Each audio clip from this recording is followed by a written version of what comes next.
So today we had a special video planned for you guys, but when in doubt, you can never trust a TikToker. So today we were originally going to shoot a video that's centered around bodybuilder training TikToker, IFBB bro training a TikToker, whatever. But he is a no-show. I guess he got a little nervous. So today, instead, we're going to take you in on an in-depth video of me training. Today I have arms. We're going to absolutely demolish it. This workout is for the TikToker. That's what we're gonna do. This workout is for the TikToker, and we're gonna amp it up today, guys. So right now, we're taking that pre-workout, the best pre-workout, and it's already been supersetted with rainbow candy from Beam. Highly recommend it. This is like my go-to pre-workout. So 3 rips, 2 scoops, that's the combination. Makes for a wicked arm pump. Let's get it.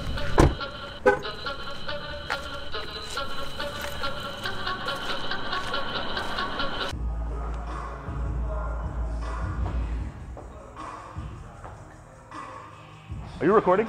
Nah, keep that in there. Yo, what the hell does pushing P mean? No one knows what it means. What does it mean? I'm like so behind, dude. I swear I'm like old. Ever since I graduated college, bro, I've been aging by like 10 years. It's been nuts. So the way I've been starting majority of my arm days have been high volume focused. So this is typically out of the ordinary of normal, right? So I like to kind of up the intensity in the first one, get a nasty pump. So what we're focusing on today to start is 100 reps in under 5 minutes and 30 seconds. This is gonna get all the blood rush directly to your arms. The main thing is here, you wanna keep good form. This is early on in the process in terms of the actual exercise, so you wanna be smart, but the intensity is gonna be high on this, and it's good, man. So timed exercises have been a key factor to my arm days in this off season, and I think we've seen a lot of progress since. Let's get it.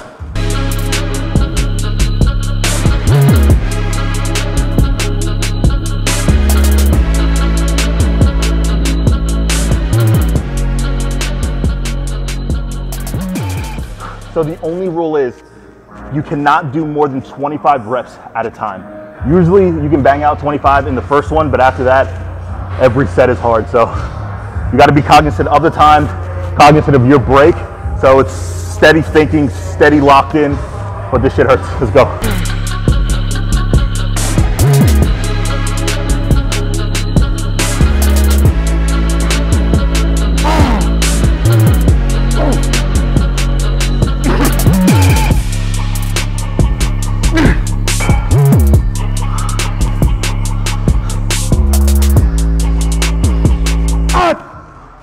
Oh, 3 seconds to spare. If you guys try this, DM me or comment below how this went, because as you can see, it did not just go well.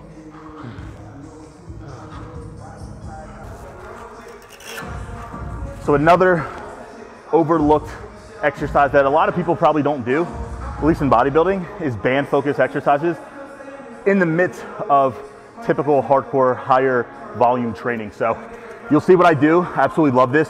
So bang out superset, typically go heavy here, right to a lot of reps for about 30 seconds. So let's jump in.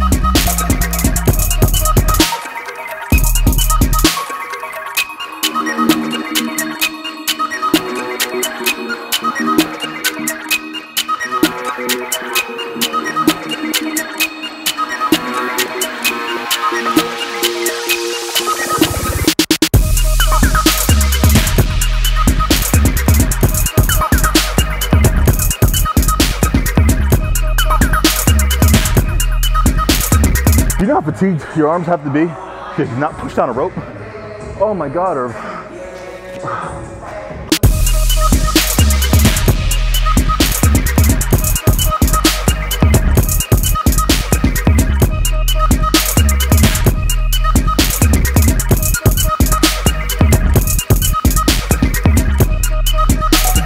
But this one was very similar to the last exercise, but more focused obviously towards biceps, where you start heavy, you go till close till failure, probably about 2-3 reps in reserve, and then you head down, drop about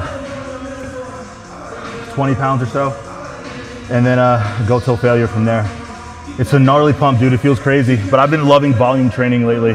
Just coming in, getting a nasty pump, still lifting some heavy weight, but whew, feels good, man. You can take heavy weight for a long amount of reps. So I found using the EZ bar when it comes to skull crushers, it just, one, I don't get a good mind muscle connection with the actual tricep, and then it absolutely kills my wrist.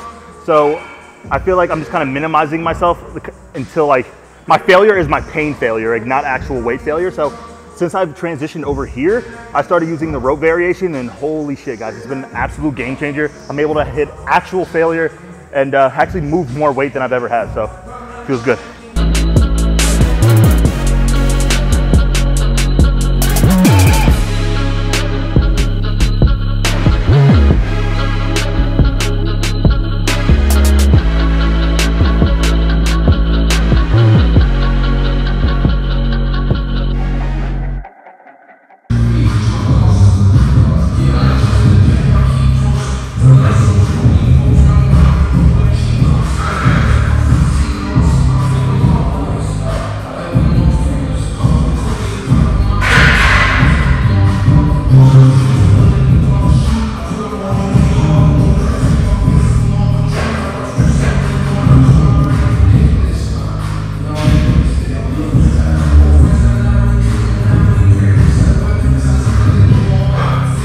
So like the biggest thing this year I think I really got to focus on, when I was in my posing, I felt like when I was trying to tighten my midsection so much that I get my obliques out, it kind of like concaved my body. So I was like tightening in, and it really made my chest look non-existent. And I don't have the best chest, so I can't really sacrifice size there. So I think the biggest thing for me now is actually setting my shoulders back, standing tall, breathing through my chest, and instead of like breathing down, it's kind of stand tall, stand broad, and tighten my midsection without letting my chest collapse. I feel like I'm such a detailed poser, and I'm like somebody who can critique myself left and right. And I think I found a lot of flaws in my posing last year, and it's really different. This is what I try to teach my clients.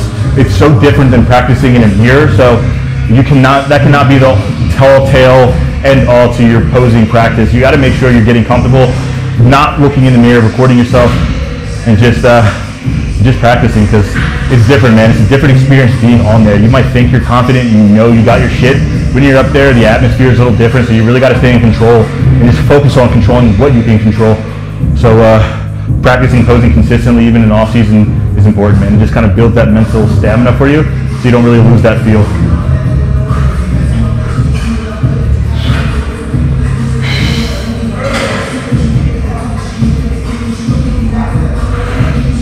But now I'm stuck. You guys gotta help me.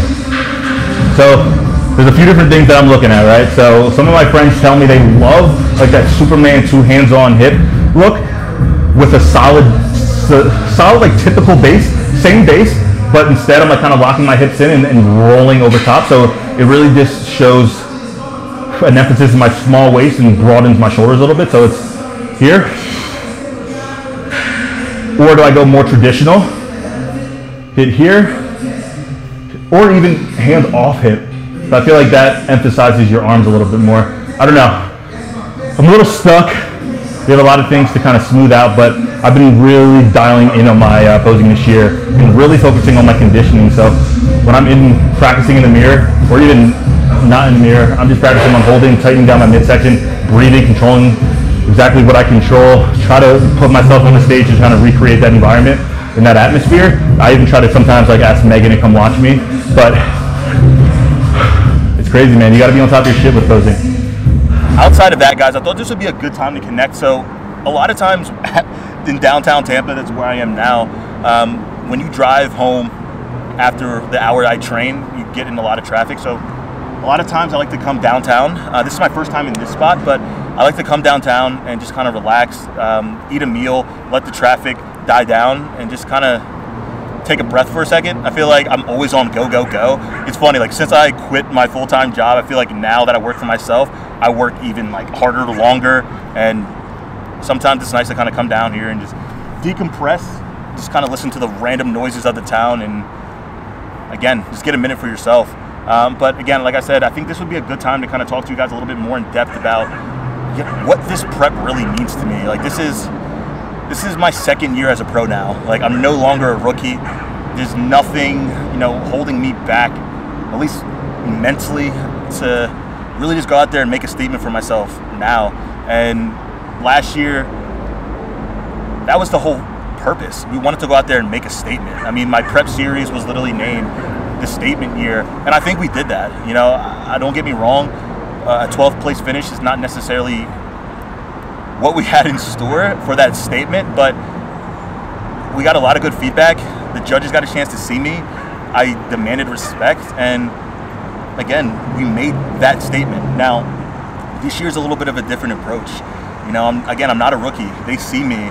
At this point, I have something to prove, and it's that simple. I won it this year. This past season obviously didn't go necessarily the way I wanted it to go, and it put a chip on my shoulder.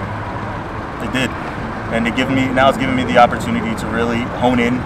I have a new level of focus. Like I mentioned, I quit my full-time job, and I do this full-time. Like this is what I do. So being able to give this all I have, it comes with a little bit of pressure, but I'm confident that this pressure is going to make a diamond, man. So I'm excited.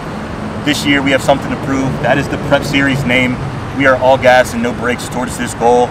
And this past off season was exactly what I needed, not only for my body, but mentally. Just to kind of take a step back in order to take 2 steps forward. And we got the job done in the gym. We got the job done where we needed to, and we put on, the necessary tissue according to the judges' feedback. And this is going to be something different this year, guys. Again, we have something to prove, and I appreciate you guys always showing love, man. I know YouTube is kind of always up and down when it comes to me documenting my journey, and with new levels of different focuses all over in my life, it's just hard, man. But at the same time, being able to kind of share with you guys the bits and pieces of what really makes this prep special for me, and showing you the in-depth, raw shit, it means a lot. And your guys' feedback means a lot too. So again, this is going to be a special year. Stay tuned. We're going to give this shit all we got, man. Like I mentioned, we got something to prove.